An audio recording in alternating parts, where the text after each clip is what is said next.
ಹಳ್ಳ ಹಿಡಿಯುತ್ತಾ ಬಹುಕೋಟಿ ಕಿಯೋನಿಕ್ಸ್ ಹಗರಣ. ಹಾಗಾದ್ರೆ ಕಿಯೋನಿಕ್ಸ್ ಭ್ರಷ್ಟರನ್ನ ಸೇಫ್ ಮಾಡಲು ನಡೀತಾ ಇದೆಯಾ ಹುನ್ನಾರ?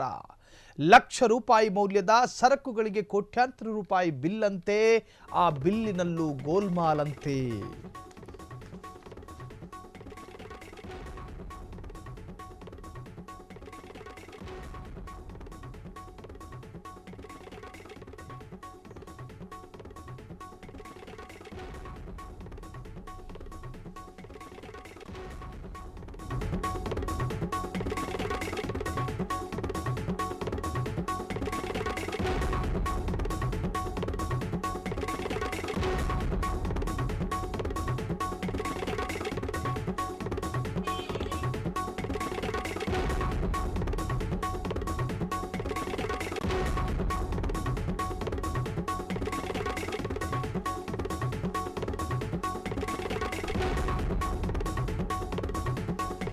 ಕಿಯೋನಿಕ್ಸ್ ಭ್ರಷ್ಟರನ್ನ ಸೇಫ್ ಮಾಡೋದಕ್ಕೆ ನಡೀತಾ ಇದೆಯಾ ಹಾಗಾದ್ರೆ ಹುನ್ನಾರ? ಹಳ್ಳ ಹಿಡಿದೋಯ್ತು ಬಹುಕೋಟಿ ಕಿಯೋನಿಕ್ಸ್ ಹಗರಣ. ಲಕ್ಷ ರೂಪಾಯಿ ಮೌಲ್ಯದ ಸರಕುಗಳಿಗೆ ಕೋಟ್ಯಾಂತರ ರೂಪಾಯಿಯ ಬಿಲ್ ಅನ್ನ ಮಂಜೂರು ಮಾಡ್ತಾರೆ. ನೀರು ಕುಡಿದಂತೆ ಸರ್ಕಾರದ ದುಡ್ಡನ್ನ ಸಲೀಸಾಗಿ ತಿಂದು ತೆಗೆದಿರುವಂತಹ ಭ್ರಷ್ಟರು ಅಕ್ರಮ ಸಂಬಂಧ ತನಿಖಾ ಸಮಿತಿ ರಚನೆ ಮಾಡಿರುವಂತಹ ರಾಜ್ಯ ಸರ್ಕಾರ.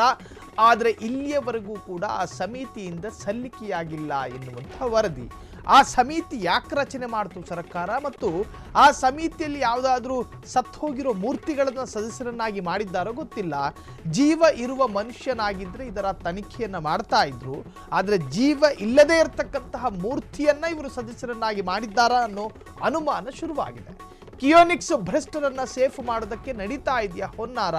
1 ವರ್ಷಗಳ ಹಿಂದೆಯೇ ಕಿಯೋನಿಕ್ಸ್ ಹಗರಣ ತನಿಖೆಗೆ ಆದೇಶ. ಅಂದರೆ ಈ ಕಿಯೋನಿಕ್ಸ್ ಎನ್ನುವಂತಹ ಯೋಜನೆ ಏನು ಅನ್ನೋದು ಗೊತ್ತಿರಬೇಕು.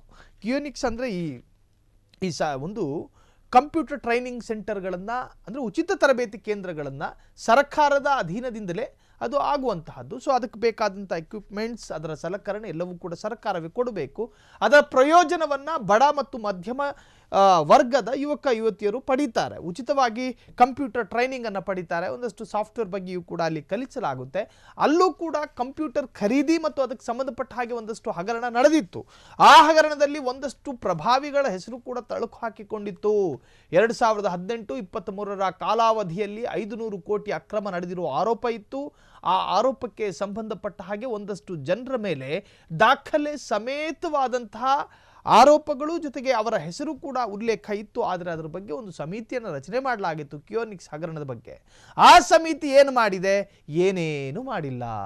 ಆ ಸಮಿತಿ ಯಾವ ತರಹದ ತನಿಖೆ ಮಾಡಿದೆ? ಯಾವ ತರಹದ್ದು ತನಿಖೆ ಮಾಡಿಲ್ಲ. ಆ ಸಮಿತಿ ಯಾವ ಥರ ಎಲ್ಲ ಕ್ರಮ ಕೈಗೊಂಡಿದೆ? ಇಲ್ಲ, ಯಾವ ತರಹದ ಕ್ರಮವೂ ಕೈಗೊಂಡಿಲ್ಲ. ಆವತ್ತು ಸಮಿತಿ ರಚನೆ ಮಾಡಿದ್ದಿನ ಅವ್ರು ಹೆಂಗಿದ್ರು ಹಾಗೆ ಈಗಲೂ ಇದ್ದಾರೆ. ಕಿಯೋನಿಕ್ಸ್ ಬಗ್ಗೆ ನೀವೇನೇನು ಡೆವಲಪ್ಮೆಂಟ್ ಮಾಡಿದ್ದೀರಿ ಅಂತ ಕೇಳೋದಕ್ಕೆ ಹೋದರೆ ನಾವು ಏನೂ ಡೆವಲಪ್ ಮಾಡಿಲ್ಲ ಅಂತ ಅವರಿಗೆ ಹೇಳೋದಕ್ಕೆ ಸಾಧ್ಯ ಇಲ್ಲ. ಸೊ ಈ ಹಗರಣದಲ್ಲಿ ಯಾವ ಬದಲಾವಣೆಯೂ ನಡೆದಿಲ್ಲ. ಆ ಕೋಟಿ ಅಕ್ರಮದ ಬಗ್ಗೆ ಈವರೆಗೂ ಕೂಡ ತನಿಖೆಯಾಗಿಲ್ಲ. ಇಲ್ಲಿಯವರೆಗೂ ಸಮಿತಿಯಿಂದ ಸಲ್ಲಿಕೆಯಾಗಿಲ್ಲ ವರದಿ. 1 ವರ್ಷಗಳ ಹಿಂದೆಯೇ ಕಿಯೋನಿಕ್ಸ್ ಹಗರಣ ತನಿಖೆಗೆ ಆದೇಶವನ್ನು ಹೊರಡಿಸಲಾಗಿತ್ತು. ಆದರೆ ಹೊರಡಿಸಲಾದ ಆದೇಶ ಹಂಗೆ ಬಿದ್ದಿದೆ.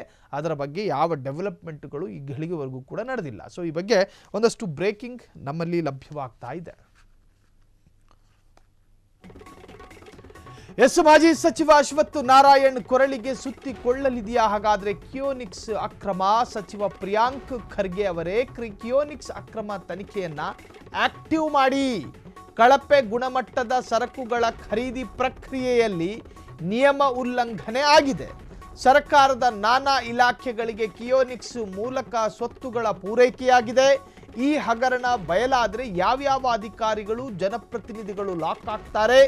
ಎಜಿ ರಿಪೋರ್ಟ್ನಲ್ಲಿ 500 ಕೋಟಿ ಅಕ್ರಮ ನಡೆದಿರೋದು ಪತ್ತೆಯಾಗಿದೆ. ಪತ್ತೆಯಾದ ಈ ಪ್ರಕರಣದಲ್ಲಿ ತನಿಖೆ ಯಾಕಿಲ್ಲ? ಆದರೆ ಸರ್ಕಾರ ರಚನೆ ಮಾಡಿರುವ ತನಿಖೆಗೆ ಪ್ರಕ್ರಿಯೆ ಯಾಕೆ ವಿಳಂಬ? ಚುರುಕು ಪಡೆಯುತ್ತಿಲ್ಲ ಕಿಯೋನಿಕ್ಸ್ ಅಕ್ರಮದ ತನಿಖೆ ಯಾಕೆ ಪಡಿತಾ ಇಲ್ಲ ಅನ್ನೋ ಕಾರಣವೂ ಗೊತ್ತಾಗ್ತಾ ಇಲ್ಲ. ತನಿಖೆ ಬಯಲಾದ್ರೆ IPS ಅಧಿಕಾರಿ ರವಿಚಂದ್ರನ್, ನಿವೃತ್ತ IPS ಸಿದ್ದರಾಮಪ್ಪ, IPS ಅಧಿಕಾರಿ ಸಂಗಪ್ಪ ಲಾಕ್ ಆಗೋ ಸಾಧ್ಯತೆಗಳಿದ್ದಾವೆ.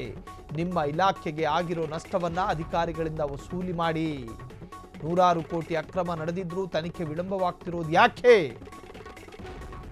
108 ಅನುಮಾನ ಹುಟ್ಟು ಹಾಕಿದ ಕಿಯೋನಿಕ್ಸ್ ತನಿಖೆ ಪ್ರಕ್ರಿಯೆ. ತನಿಖೆ ಮಾಡೋದಕ್ಕೆ ವಿಳಂಬ ಮಾಡ್ತಿದ್ದಾರೆ. ಮಾಜಿ ಸಚಿವ ಅಶ್ವಥ್ ನಾರಾಯಣ್ ಕೊರಳಿಗೂ ಕೂಡ ಈ ಕಂಟಕ ಸುತ್ತಿಕೊಳ್ಳೋ ಸಾಧ್ಯತೆಗಳಿದೆ. ಇನ್ನು ಚನ್ನಣ್ಣನವರ್ ಪೊಲೀಸ್ ಅಧಿಕಾರಿ ಅವರ ಹೆಗಲಿಗೂ ಕೂಡ ಬರೋ ಸಾಧ್ಯತೆಗಳಿದೆ. ಇದೊಂಥರ ವಿರೋಧ ಪಕ್ಷದ ಒಂದಷ್ಟು ಶಾಸಕರ ಹೆಸರಿದ್ರೂ ಕೂಡ ಆಡಳಿತಾರೂಢ ಪಕ್ಷ ಯಾಕೆ ವಿಳಂಬ ಮಾಡ್ತಾ ಇದೆ ಅನ್ನೋದೇ ಗೊತ್ತಾಗ್ತಾ ಇಲ್ಲ. ಅಡ್ಜಸ್ಟ್ಮೆಂಟ್ ಪಾಲಿಟಿಕ್ಸ್ ಮಾಡ್ತಾ ಇದ್ದಾರಾ?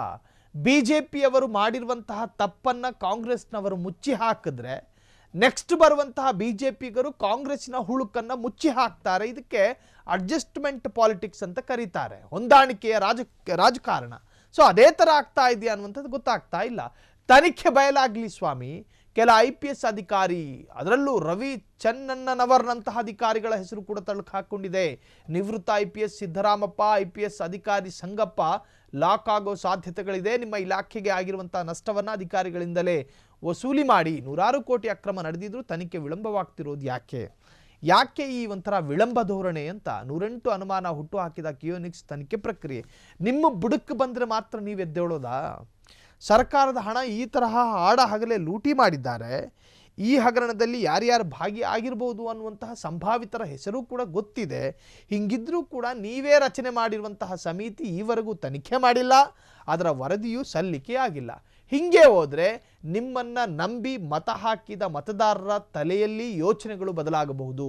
2028ಕ್ಕೆ ನಿಮಗೆ ಅಧಿಕಾರ ಕೊಡಬೇಕಾ ಕೊಡಬಾರ್ದಾ ಅಂತ ಯೋಚನೆಗೆ ಬಿದ್ದು ಬಿಡ್ತಾರೆ ಮತದಾರರು, ನೆನಪಿರಲಿ.